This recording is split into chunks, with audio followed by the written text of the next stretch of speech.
ஆன்மீக அன்பர்கள் அனைவருக்கும் வணக்கம். உங்களெல்லாம் இந்த ஆன்மீக சேனல் மூலமாக சந்திக்கிறதுல ரொம்ப சந்தோஷப்படுறேன்.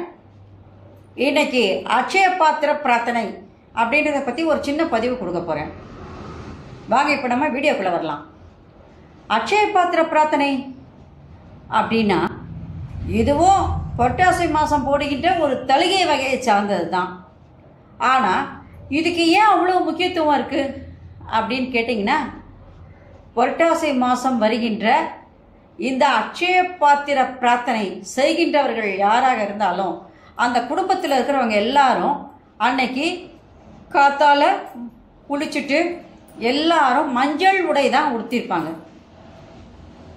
இந்த அட்சய பாத்திரத்தை எடுத்துகிட்டு வராங்க இல்லையா, அந்த குடம் எப்படி இருக்குன்னா சுத்தமாக தொலைக்கிட்டு அதுக்கு திருமண்ணிட்டு அதில் துளசி மாலை சாமந்தி மாலையெல்லாம் வச்சு அழகாக அதை அலங்காரம் பண்ணியிருப்பாங்க. அதை எடுத்துகிட்டு வர்றவங்களும் கழுத்தில் துளசி மாலை அணிஞ்சு அழகாக அன்னைக்கு அந்த அட்சய பாத்திரத்தை எடுத்துகிட்டு வருவாங்க. அந்த அட்சய பாத்திர பிரார்த்தனை செய்கிறவங்க நம்ம வீட்டு வாசலில் நின்று கோவிந்தா கோவிந்தா என்று சொல்லும் பொழுது அவங்க கோவிந்தா கோவிந்தான்னு தான் கூப்பிடுவாங்க. உள்ளே இருக்கிறவங்கள வந்து அம்மா அப்படின்லாம் அழைக்க மாட்டாங்க.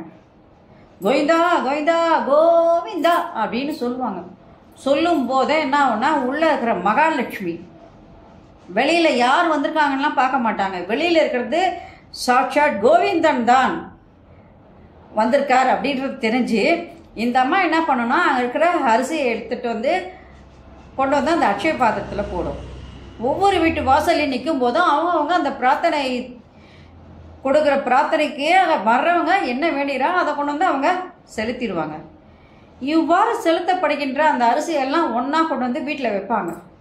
ஏற்கனவே இவங்க சமையலுக்காக அரிசி வந்து ஒரு வீட்டில் வந்து 4 பேர் இருக்காங்கன்னா ஒரு 2 அழகாக அரிசி போடுறாங்கன்னு வச்சுக்கோங்க. இன்றைக்கி கூடுதலாக இன்னும் எக்ஸ்ட்ரா ஒரு 3 அழகாக அரிசி அவங்க வச்சு மொத்தமாக 5 அழகாக வச்சுருப்பாங்க வடிக்கலான்னு.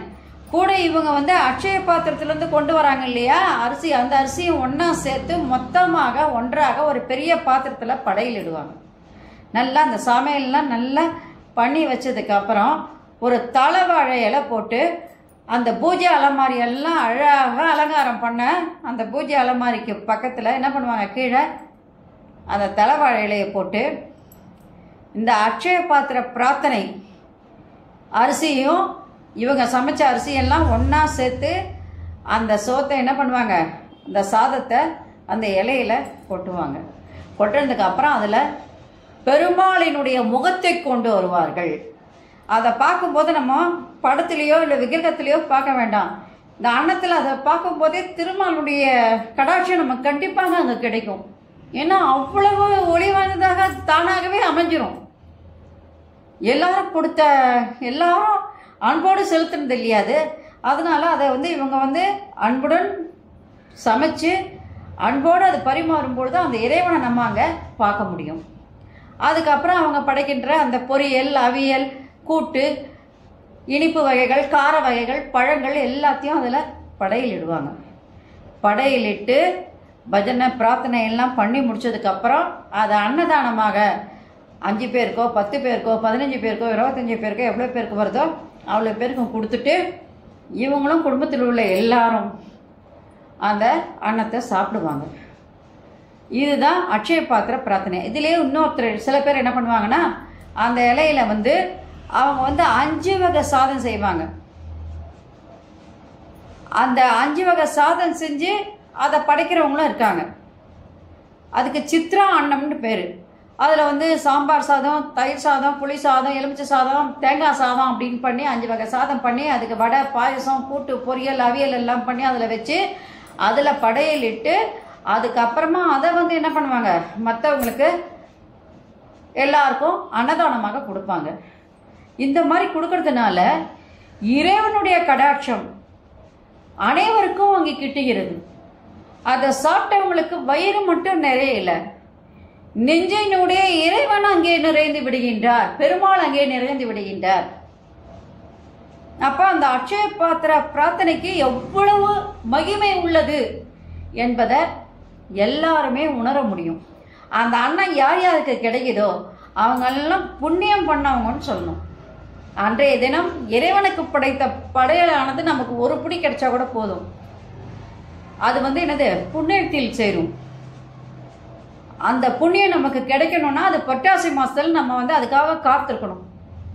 அதுலேயும் அந்த அட்சய பாத்திர பிரார்த்தனை சாப்பாடு கிடைக்குது அப்படின்னு சொன்னால் அந்த கோவிந்தனுடைய முழு அருளும் கடாட்சமும் நமக்கு கிடைக்குதுன்னு அர்த்தம். அதனால இவ்வளவு சிறப்பு வாய்ந்த இந்த அட்சய பாத்திர பிரார்த்தனை செய்கின்றவர்கள் கோவிந்தா கோவிந்தா கோவிந்தா என்று சொல்லும் பொழுது அந்த கோவிந்தனுடைய நாமம் அந்த வைகுந்தம் வரைக்கும் கேட்கும். அந்த வைகுந்தத்தில் இருக்கின்ற அந்த இறைவன் அந்த இல்லத்தில் தேடி வருகின்றார். அவர் அங்கே அருள் கொடுக்கும்போது அந்த அன்னம் நமக்கெல்லாம் கிடைக்குது அப்படின்னு சொன்னால் நம்ம எல்லாருமே அந்த வைகுந்த பெருமாளுக்கு என்னது ஆட்பட்டவர்கள், அவருடைய அன்பு கிடைச்சவங்க, அந்த அதிர்ஷ்டம் கிடைச்சவங்க அப்படின்றது தான் நம்ம சொல்லணும். நன்றி, வணக்கம். இந்த வீடியோ உங்களுக்கு பிடிச்சா நீங்கள் லைக் பண்ணுங்கள், ஷேர் பண்ணுங்கள், கொடுத்து பாபா டெம்பிள் சேனலுக்கு நீங்கள் சப்ஸ்கிரைப் பண்ணுங்கள். நாளைக்கு இதே புரட்டாசி மாதம் வருகின்ற வேறொரு இதோட தலைப்போட உங்களை சந்திக்க வரேன். Govinda Govinda Govinda. Subscribe to my channel and please press the bell icon for more videos.